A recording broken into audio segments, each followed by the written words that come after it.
Matrudevo Bhava, Pitrudevo Bhava, Acharya Devo Bhava. Hello my dear students and parents. I am Harish Reddy, Master Trainer and Mentor to IIT NEET EPSET students. Today's session వచ్చేసి Telangana neat విద్యార్థులకు సంబంధించి seat matrix revise అయింది. Revised seat matrix వచ్చింది. అదేంటి revised seat matrix? Father Colombo వచ్చింది, దాన్ని సపరేట్గా seat matrix ఇచ్చారు. అయితే అన్ని కాలేజీలకు సంబంధించి సీట్ మ్యాట్రిక్స్ని నేను ఇంతకుముందు ఒక వీడియో కూడా చేశాను. వాళ్ళు పెట్టిన వెంటనే కాళోజీ నారాయణరావు యూనివర్సిటీ వాళ్ళు, అందులో ఈడబ్ల్యూఎస్ సీట్స్ అసలు ఇన్ఫర్మేషనే లేదు. ఏ కాలేజీలో కూడా ఈడబ్ల్యూఎస్ సీట్స్ లేవు. ఆ రోజు చేసేటప్పుడే చేసిన తర్వాత అదేంటి ఈడబ్ల్యూఎస్ సీట్స్ ఉండాలి కదా, 10% రిజర్వేషన్ అని చాలా కాల్స్ వచ్చాయి. లేదు యూనివర్సిటీ వాళ్ళు పెట్టారు, సరే ఏదో దీనికి క్లారిఫికేషన్ రావచ్చు అని ఆన్సర్ చేస్తూ డైలమాలు ఉన్నారు అందరూ. ఫైనల్ కన్క్లూజన్ ఏంటి అంటే కాళోజీ నారాయణరావు యూనివర్సిటీ ఫస్ట్ పెట్టిన దాంట్లో ఈడబ్ల్యూఎస్ సీట్స్ లేవు. ఇప్పుడు వాళ్ళకి ఇన్ఫర్మేషన్ వెళ్ళి నీట్ పేరెంట్ సంఘం వాళ్ళు కూడా వెళ్ళి కలిశారు. So that is a very good news and చాలా సపోర్టు వాళ్ళు నీట్ ఆస్పిరెంట్స్కి. అండ్ సో ఆ కరెక్షన్ జరిగింది. ఫైనల్గా మనకు రివైజ్డ్ సీట్ మ్యాట్రిక్స్ రిజల్ట్ వచ్చింది. దాన్ని ఒకసారి మీకు చూపించే ప్రయత్నం చేస్తాను. నేను కూడా ఆల్రెడీ చేశాను దాని మీద వీడియో, బట్ అందులో ఈడబ్ల్యూఎస్ సీట్స్ లేవు. బిఫోర్ నౌ ఆఫ్టర్ కరెక్షన్, అది కరెక్షన్ జరిగింది. కంప్లీట్గా కరెక్ట్ చెప్పాలంటే మిస్టేక్, అది ఫస్ట్ జరిగింది మిస్టేక్. ఈడబ్ల్యూఎస్ సీట్స్ యాడ్ చేశారు ఇప్పుడు. సో అది చెప్తాను. తర్వాత కొద్దిమంది పేరెంట్స్ స్టూడెంట్స్ దగ్గర మాట్లాడాను. వాళ్ళు వెబ్ ఆప్షన్స్ ఇచ్చేటప్పుడు కొద్ది మిస్టేక్స్ చేస్తున్నారు. వాళ్ళు చేసే మిస్టేక్స్ని మీకు ఎక్స్ప్లెయిన్ చేస్తాను. మీరు అటువంటి మిస్టేక్ ఏం చేయకుంటే నో ఇష్యూ. చాలా 90% పేరెంట్స్ పర్ఫెక్ట్ వేలో వెబ్ ఆప్షన్స్ పెట్టుకుంటున్నారు నాకు వచ్చిన కాల్స్ని బట్టి. కొద్దిమంది మిస్టేక్స్ చేయడానికి చేసే విధంగా వాళ్ళు ఆలోచిస్తున్నారు. దాన్ని నేను మాట్లాడాను. ఎవరికన్నా డౌట్ ఉంటే అది ఒకసారి వినండి, లాస్ట్ వరకు ఎక్స్ప్లెయిన్ చేస్తాను. First seat matrix NEET Telangana విద్యార్థులకి సీట్ మ్యాట్రిక్స్ ఫాదర్ కొలంబో సపరేట్గా ఇచ్చారు, నేను అది చెప్పాను. ఓకే, ఇది notification vacant list of vacant seats, ఇది list of vacant seats including MRC seats for second phase of counselling. Second phase కౌన్సిలింగ్కి ఇవి డైరెక్ట్గా అవైలబుల్గా ఉన్నాయి. వేకెంట్ సీట్స్ ఇవి అవైలబుల్గా ఉన్నాయి డైరెక్ట్గా. నియర్లీ 1500+ వరకు వస్తున్నాయి సీట్స్ మొత్తం. సో డైరెక్ట్గా అవైలబుల్గా ఉన్నాయి. అయితే ఇక్కడ కరెక్షన్ జరిగింది. ఈడబ్ల్యూఎస్ ఫస్ట్ ఒకసారి మళ్ళీ చెప్తా చూడండి. ఇది college course special category OC general, OC female, SC1 general, SC1 female, SC2 general, SC2 female, SC3 general, SC3 female, ST general, ST female, BCA general, BCA female, BCB general, BCB female, BCC general, BCCF female, BCD general, BCD female, BCE general, BCE female, minority general, minority female, EWS general, EWS female. ఇక్కడ ఇచ్చారు చూడండి. Osmania medical కాలేజీలో ఈ EWS జనరల్లో 2 ఉన్నాయి, EWS ఫీమేల్లో 3 ఉన్నాయి. Okay, next గాంధీలో ఏం లేవు EWS. Okay, అయిపోయి నెక్స్ట్ కాకతీయలో ఈడబ్ల్యూఎస్ జనరల్లో 4 ఉన్నాయి, ఈడబ్ల్యూఎస్ ఫీమేల్లో 3 ఉన్నాయి. ఈ విధంగా ఇచ్చారు. ఇది RIMS Adilabad Raju institution of medical sciences. దీంట్లో ఈడబ్ల్యూఎస్ జనరల్లో 3 ఉన్నాయి, ఈడబ్ల్యూఎస్ ఫీమేల్లో 2 ఉన్నాయి. సో ఇక్కడ ఈడబ్ల్యూఎస్ సీట్స్ యాడ్ చేశారు. ఓన్లీ ఈడబ్ల్యూఎస్లో ఎన్ని ఉన్నాయి సార్ మొత్తం అన్ని కాలేజీలు కలిపి అంటే ఈ లాస్ట్ రోను క్యాలిక్యులేట్ చేసుకోండి. ఈ లాస్ట్ రోని క్యాలిక్యులేట్ చేయండి. ఇలా క్యాలిక్యులేట్ చేయండి. ఓన్లీ జనరల్ కావాలనుకుంటే 2 + 4 6 9 11 14 16 19 21 27 అలా. లేదు మొత్తం 2 కలిపి చెప్పండి అని అంటే 2 + 5 అలా మొత్తం కౌంట్ చేసుకోండి. అన్ని కాలేజీలల్లో ఇన్ఫర్మేషన్ ఇచ్చారు ఈడబ్ల్యూఎస్ది. ఇది చాలా చాలా ఇంపార్టెంట్. ఒకసారి చూసుకోండి. ఎవరైనా స్టూడెంట్స్ ఈడబ్ల్యూఎస్లో పాసిబిలిటీ ఉందేమో అని అనుకునే పేరెంట్స్ స్టూడెంట్స్కి ఇది కొంచెం ధైర్యం ఇస్తుంది. టోటల్గా ఇచ్చారండి ప్రతి దాంట్లో. ఇక్కడ జరిగింది. ఓకే, ఇక్కడ చూడండి 2 1 3 ఇలా ఇచ్చారు ఈడబ్ల్యూఎస్లో.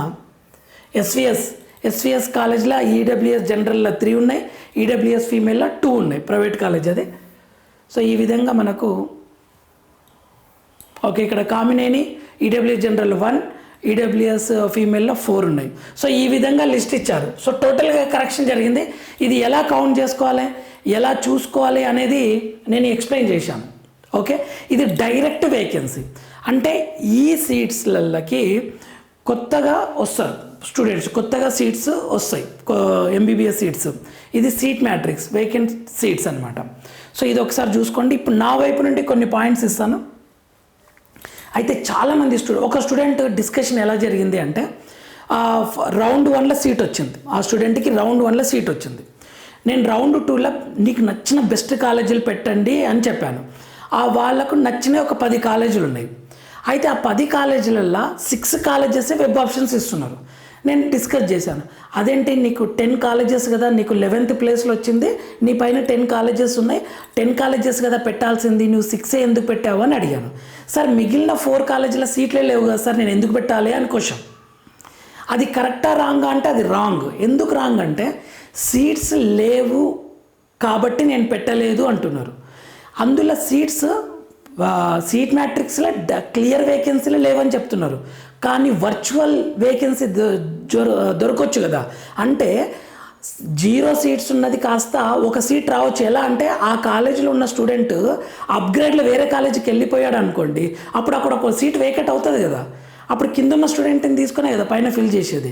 ఇది చాలా చాలా పెద్ద మిస్టేక్ జరుగుతుంది my dear students and parents.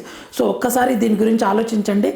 ఇది ఆల్ ఇండియా కోటాల క్లియర్ వేకెన్సీ, వర్చువల్ వేకెన్సీ అని 2 ఇస్తారు, మొత్తం లిస్ట్ ఇస్తారు, 2 లిస్టులు ఇస్తారు. బట్ స్టేట్లో ఓన్లీ మనకు క్లియర్ వేకెన్సీ ఇచ్చారు. అసలు క్లియర్ వేకెన్సీ, వర్చువల్ వేకెన్సీ అంటే ఏంటో చెప్తాను చూడండి. వేకెంట్ సీట్స్ మనకు పాసిబిలిటీస్. ఓకే, వర్చువల్ వేకెన్సీ అంటే ఏంటి అంటే ఒక student for example Kakatiya medical కాలేజ్లో సీట్ వచ్చింది ఒక స్టూడెంట్కి రౌండ్ 1లో. అయితే రౌండ్ 2లో ఇతడు అప్గ్రేడ్ పెట్టుకున్నాడు అనుకుందాం, గాంధీలో అప్గ్రేడ్ పెట్టుకున్నాడు అనుకుందాం. అయితే రౌండ్ 1 తర్వాత కాకతీయ మెడికల్ కాలేజీలో ఉన్న స్టూడెంట్ రౌండ్ 2 కౌన్సిలింగ్ అప్పుడు గాంధీలో సీట్ దొరికితే ఇతడు జంప్ చేస్తాడు కదా.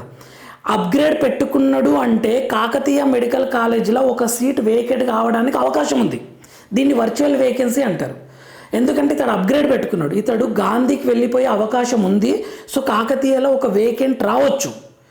ఓకే, రావచ్చు. వర్చువల్ స్క్రీనింగ్ అంటే రావచ్చు. మీరు ఆ అవకాశాన్ని మిస్ చేసుకుంటున్నారనమాట. ఇతడు అప్గ్రేడ్ అయ్యాడు, అప్పుడు కాకతీయ మెడికల్ కాలేజీలో ఒక సీట్ మిగిలిపోయినట్లే కదా. అప్పుడు ఎవరిని ఫిల్ చేస్తారు? నెక్స్ట్ ఎవరైతే అప్గ్రేడ్ పెట్టుకుంటారో, ఎవరైతే అప్లై చేసుకుంటారో, ఎవరికి పాసిబిలిటీ ఉంటే వాళ్ళకి ఇస్తారనమాట. ఇది వర్చువల్ వేకెన్సీ అంటారు. ఓకే, ఇక్కడ మనకి ఇవ్వలేదు అది యాక్చువల్గా. సో ఇక్కడ బీ కేర్ఫుల్. ఓకే, మరి ఎలా పెట్టాలి సార్ వెబ్ ఆప్షన్ అనేది నేను చెప్తాను లాస్ట్ వరకు. So be careful to give web options based on upgrade. Seat అనేది వేకెట్ అవ్వచ్చు, ఇంకొక ఎగ్జాంపుల్ చెప్తా. నిజామాబాద్ మెడికల్ కాలేజ్లో అన్ని సీట్స్ ఫిల్ అయ్యాయి అనుకుందాం. మనకు సీట్ మ్యాట్రిక్స్లో 0 సీట్స్ ఇచ్చారు, ఏం సీట్స్ ఖాళీగా లేవని ఇచ్చారు. ఇది రౌండ్ 1 తర్వాత మీరు అది చూసి నిజామాబాద్ మెడికల్ కాలేజ్ పెట్టుకోలేరు అనుకోండి. అసలు సీట్సే లేవు కదా, నేను ఎందుకు పెట్టుకోవాలి అని ఒక స్టూడెంట్ అసలు పెట్టుకోవట్లేదు. ఇప్పుడు రౌండ్ 2లో ఏం జరుగుతుందో చెప్తా. ఇంకొక స్టూడెంట్ పెట్టుకున్నాడు నిజామాబాద్. ఓకే, ఫర్ ఎగ్జాంపుల్ సింపుల్గా చెప్పాలంటే నిజామాబాద్లో 0 చూపిస్తుంది. ఓకే, ఇక్కడ 50 స్టూడెంట్ ఫర్ ఎగ్జాంపుల్, నేను ఒక ఎగ్జాంపుల్ చెప్తున్నా. ఒక 100 స్టూడెంట్స్ ఫిల్ అయ్యారు, మీకు సీట్ మ్యాట్రిక్స్లో 0 చూపిస్తుంది, ఎందుకంటే ఇక్కడ ఖాళీ లేవని చెప్తున్నారు. నువ్వేం చేస్తున్నావు? నిజామాబాద్ నీకు ఫర్ ఎగ్జాంపుల్ ఎక్కడో నార్మల్ ప్రైవేట్ కాలేజ్ వచ్చింది, నీకు గవర్నమెంట్లో చదవాలని నీ టార్గెట్. నువ్వేం చేసినావు? ఇది నీకు ప్రైవేట్ కాలేజీలో సీట్ అలాట్ అయింది కదా, నిజామాబాద్లో సీట్స్ లేవని ఇది పెట్టుకోకుండా ఉన్నావు అనుకో. ఇంకొక స్టూడెంట్ పెట్టుకున్నాడు అనుకుందాం, నిజామాబాద్ లేవు అయినా సరే పెట్టుకున్నాడు. ఓకే, ఇది బి స్టూడెంట్ పెట్టుకున్నాడు, ఏ స్టూడెంట్ పెట్టుకోలేడు. అయితే ఇప్పుడు నిజామాబాద్ స్టూడెంట్ ఒక 2 స్టూడెంట్స్ ఒక స్టూడెంట్కి అప్గ్రేడ్లో కేఎంసీ వచ్చింది అనుకో, కాకతీయ మెడికల్ కాలేజ్ వచ్చింది అన్నప్పుడు ఇక్కడ ఒక సీట్ వేకెట్ అవుతుంది కదా. ఈ సీట్ ఎవరికి ఇస్తారు? నువ్వేమో అసలు సీటే పెట్టుకోలేదు, నువ్వు వెబ్ ఆప్షన్ ఇవ్వలేదు, నీకు అస్సలు రాదు. కానీ నీకన్నా ఎక్కువ ర్యాంక్ ఉన్న స్టూడెంట్కి ప్రైవేట్ కాలేజీలో వచ్చింది, అతను పెట్టుకున్నాడు, ఈ స్టూడెంట్కి నిజామాబాద్ అలాట్ చేస్తారనమాట. నువ్వేమంటావు? అరే సీట్సే లేవు, నా ఫ్రెండ్కి నిజామాబాద్ ఎట్లా ఇచ్చిండ్రు అంటే నేనేం చెప్తా, అది వర్చువల్ వేకెన్సీ జరిగింటుంది, అక్కడ ఉన్న స్టూడెంట్ అప్గ్రేడ్ అయిపోతాడు, అక్కడ వేకెట్ జరిగింది కాబట్టి నువ్వు పెట్టుకోలేదు, నీకు ఇవ్వలేదు. ఇంకొక స్టూడెంట్ పెట్టుకున్నాడు కాబట్టి ఆ స్టూడెంట్కి పాసిబిలిటీ ఉంది, ఇచ్చారని చెప్తారు. ఇది ఇంపార్టెంట్. అందుకే సీట్స్ ఉన్నా లేకున్నా మీరు టాప్ కాలేజ్ నుంచి నార్మల్ కాలేజ్ వరకు వెబ్ ఆప్షన్స్ ఇచ్చుకోండి. ఓకే, ఇది వర్చువల్ వేకెన్సీ, క్లియర్ వేకెన్సీ తెలుసు, ఇక్కడ కన్ఫ్యూజ్ అవుతున్నారు. డైరెక్ట్ వేకెన్సీ ఎన్ని వేకెన్సీస్ ఉన్నాయి, ఇది మనకు డైరెక్ట్ ఇచ్చారు. Okay, given in vacant seat matrix, direct వేకెన్సీవి, డైరెక్ట్గా స్టూడెంట్ని తీసుకొని వచ్చి అందులో కూర్చోబెడతాడు. ఇక్కడ ఏంటంటే ఒక స్టూడెంట్ ఖాళీ చేస్తేనే దొరుకుతుంది సీటు, ఖాళీ చేయడానికి అవకాశాలు ఉంటాయి కదా. గాంధీ ఉన్న స్టూడెంట్ అప్గ్రేడ్ కాకపోవచ్చు, కానీ నిజామాబాద్ కింద ఉన్న కాలేజ్ స్టూడెంట్స్ అప్గ్రేడ్ అవుతారు కదండి. సో ఇక్కడ చాలా జాగ్రత్తగా ఆలోచించండి. సో ఫైనల్గా ఇప్పుడు ఇదే ఇప్పుడు నేను చెప్పింది. ఇక్కడ ఇవి కాలేజెస్ అనుకోండి, ఇక్కడ నో సీట్స్ అని చూపించారు. ఇక్కడ ఒక కాలేజ్లో నో సీట్స్ అని చూపించారు, ఇంకో కాలేజ్లో నో సీట్స్ అని చూపించారు. ఈ స్టూడెంట్కి సీట్ అలాట్ అయింది, ఒక స్టూడెంట్కి ఏ కాలేజీలో అలాట్ అయింది, 12th కాలేజీలో అలాట్ అయింది. నేనేమని చెప్పాను, 1 నుంచి 11 వరకు పెట్టుకో, నువ్వు బెటర్ అని అనుకుంటున్నావు కదా, నువ్వు బెటర్ అనుకున్న 11 పెట్టుకో అని చెప్తున్నా. కానీ ఆ స్టూడెంట్ ఏమంటున్నాడు, సార్ 6th కాలేజీలో నో సీట్స్, ఏం సీట్స్ లేవు, 8th కాలేజీలో కూడా ఏం సీట్స్ లేవు, 10th కాలేజీలో కూడా ఏం సీట్స్ లేవు, అందుకని నేను అవి పెట్టుకోను అంటున్నాడు అనమాట ఆ స్టూడెంట్. అది రాంగ్. ఎందుకు రాంగ్ అంటే ఈ 6th కాలేజీలో నో సీట్స్ అంటే అందరూ ఫిల్ అయ్యారు కదా, వీళ్ళు అప్గ్రేడ్ అయ్యారనుకోండి 4th కాలేజ్కి, అప్గ్రేడ్ టు అనదర్ కాలేజ్, వీళ్ళు పైకన్నా కావచ్చు కిందికన్నా కావచ్చు ఏదో ఒకటి అవుతుంది. అయినప్పుడు 1 సీట్ విల్ బి వేకెంట్ కదా, ఇందులో 1 సీట్ విల్ బి వేకెంట్ కదా. ఇది ఎవరు నువ్వు పెట్టుకోనప్పుడు నీకు ఎలా ఇస్తారు ఈ సీటు, ఈ కాలేజీలది. సేమ్ థింగ్, నో సీట్ అన్నారు, బట్ అప్గ్రేడ్లో ఈ కాలేజీ వచ్చిందనుకో, ఇక్కడ ఒక వేకెంట్ రావచ్చు కదా.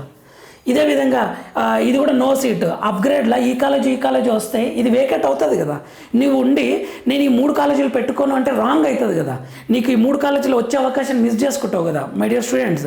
So if you not give ఏదేది 6th 8th 10th ఇవ్వకుంటే నీకు అవకాశం ఉన్న ఇవ్వరు సీట్, ఎందుకంటే నీ వెబ్ ఆప్షన్స్ పెట్టుకోలేదు. నీ ర్యాంక్కి అవకాశం ఉన్న ఇవ్వరు, నీ ర్యాంక్ కన్నా పెద్ద ఉన్న వాళ్ళకన్నా నీకు వస్తారు, కానీ నీకు ఇవ్వరు, ఎందుకంటే నీ వెబ్ ఆప్షన్సే పెట్టుకోలేదు కదా. సో అందుకని ఫైనల్ కన్క్లూజన్ నేను ఏం చెప్తున్నా అంటే, ఫైనల్గా సీట్ వచ్చిన వాళ్ళు, సీట్ రాని వాళ్ళు మొత్తం పెట్టుకోవాలి, వేరే ఆప్షన్ లేదు. సీట్ రాని వాళ్ళు no seat students give all options, వీళ్ళకి ఛాన్స్ లేదు, వీళ్ళు అన్ని కాలేజీలు పెట్టుకోవాల్సిందే, ఒక్క కాలేజ్ కూడా వదిలాల్సిన అవసరం లేదు. మీ ర్యాంక్ పెద్ద ఉన్నా తక్కువ ఉన్నా ఎంత ఉన్నా సరే అన్ని కాలేజీలు పెట్టుకోండి. టాప్ 2 నార్మల్ పెట్టుకోండి, టాప్ 2 నార్మలే పెట్టుకోవాలి, వేరే ఆప్షన్ లేదు. టాప్ కాలేజ్ నుంచి నార్మల్ కాలేజ్ పెట్టుకోవాల్సిందే నో సీట్ స్టూడెంట్స్, ఓకేనా. కానీ సీట్ వచ్చిన వాళ్ళు మీకు ఫర్ ఎగ్జాంపుల్ ఒక కాలేజీలో సీట్ వచ్చింది సార్, ఉన్న 58+4 62 కాలేజెస్లో 58+4లా నా కాలేజ్ కన్నా 40 కాలేజీలలో ఏదొచ్చినా నేను హ్యాపీగా జాయిన్ అవుతా సార్, నాకు ఇప్పుడు ప్రస్తుతం ఉన్న కాలేజ్ కంటే అంటే నువ్వు 40 పెట్టుకోవాల్సిందే, అందులో సీట్స్ ఉన్నా లేకున్నా సరే. సార్ నాది 11th కాలేజ్ నాకు వచ్చింది, సో ఈ నా 10 కాలేజెస్లో సీట్స్, నేను 10 కాలేజెస్ పెడదాం అనుకుంటున్నా, సో 10 కాలేజ్లో సీట్స్ ఉన్నా లేకున్నా నువ్వు పెట్టుకో, నీకు ఆ సీట్స్ లేకున్నా అది వస్తే అదృష్టం, రాలేదంటే నీ కాలేజ్ నీకు ఉంటుంది, కానీ అవకాశాన్ని మాత్రం కోల్పోవద్దు అని చెప్తున్నా. ఓకే, మీకు ఇష్టం ఉండి ఆ కాలేజీలో సీట్ లేవు అందుకే నేను పెట్టలేదు అన్నది మాత్రం రాంగ్. నీకు ఆ కాలేజ్ ఇష్టం ఉంది, నాకు సెకండ్ రౌండ్లో ఈ కాలేజ్ వస్తే చాలా సంతోషం అని అనిపిస్తుందా, ఇంకా ఆలోచించకుండా పెట్టండి, ఆ సీట్లు ఉన్నా లేకున్నా సరే. సో ఇది చాలా చాలా ఇంపార్టెంట్. నెక్స్ట్, మీకు if any college is possible to come, మీకు కొద్దిమంది డైలమాలు ఉన్నారు. ఎలా డైలమాలు ఉన్నారు అని అంటే, వాళ్ళకి మహబూబ్ నగర్ మెడికల్ కాలేజ్ వచ్చింది, ఇప్పుడు వాళ్ళకి గాంధీ, ఉస్మానియా, కేఎంసి, నిజామాబాద్, రిమ్స్, ఇప్పుడు నిజామాబాద్ వర్సెస్ రిమ్స్ గురించి టెన్షన్ అవుతుంది, నిజామాబాద్ పెట్టుకోవాలన్నా గవర్నమెంట్ రిమ్స్ పెట్టుకోవాలన్నా అని. ఇటువంటి డౌట్స్ నుండి మీకు ఒక కాలేజ్ అవకాశం ఉంది రావడానికంటే విజిట్ చేసి తెలుసుకోండి, ఓకే. ఎందుకంటే ఇప్పుడు కేఎంసీతో పోలిస్తే మిగతా నార్మల్ గేమ్స్ని వదులుకోవద్దని చెప్తా, అంతేగాని మీరు హైదరాబాద్ నుండి ఆదిలాబాద్కి వెళ్ళండి, అది సూపర్ కాలేజీ, ఇక చాలా బాగుంటుంది, మీరు అస్సలు వదులుకోకండి అని చెప్పడానికి, అంటే లాస్ట్ ఇయర్ ఒక పేరెంట్ అదే అయిందనమాట, చాలా డిస్టెన్స్ ఎక్కువ అయిపోయేసరికి ఆ స్టూడెంట్ స్లైడింగ్లో వేరేది మార్చుకున్నాడు. వాళ్ళు చెప్పిన రీజన్ ఏంటంటే, college brand wise okay, but మాకు చాలా దూరం అవుతుంది, 5.5 years అప్ అండ్ డౌన్ రావాలి వెళ్ళాలి, వాడు పీజీ ప్రిపరేషన్ కావాలి, హైదరాబాద్కి దగ్గర ఉండాలనే పాయింట్ ఆఫ్ వ్యూలో వాళ్ళు అలా ఆలోచించారు. సో ఇటు డైలమా ఉన్నప్పుడు కాలేజీని మీరే డిసైడ్ చేయండి my dear students and parents, okay. Next, second round అనేది వెరీ క్రూషియల్, ఇందులోనే మ్యాక్సిమం సీట్స్ ఫిల్ అయిపోతున్నాయి. ఇంకొకటి, కేటగిరీ బి స్టూడెంట్స్ జాయిన్ అవుతున్నారు, మీకు కేటగిరీ ఏల సీట్ వచ్చిందంటే మాత్రం బీల ఫీజు అంతా మీకు వచ్చేస్తుంది, ఏ ప్రాబ్లం లేదు. కేటగిరీ బీల సీటు ఉన్నా మీరు జాయిన్ అయిన కేటగిరీ ఏల సీట్ వస్తే మీకు ఇస్తారు, మీరు కేటగిరీ బి సీట్ని క్యాన్సిల్ చేసుకోవచ్చు. ఇదండి నేను చెప్పాలనుకున్న పాయింట్స్. సో చాలా జాగ్రత్తగా వెబ్ ఆప్షన్స్ పెట్టుకోండి. నెక్స్ట్ వీడియోలో మనం మళ్ళీ కలుద్దాం. అంతవరకు మాతృదేవోభవ, పితృదేవోభవ, ఆచార్య దేవోభవ, చాలా జాగ్రత్తగా వెబ్ ఆప్షన్స్ పెట్టండి. Second round is a very crucial step. ఓకేనా my dear future doctors, all the very best.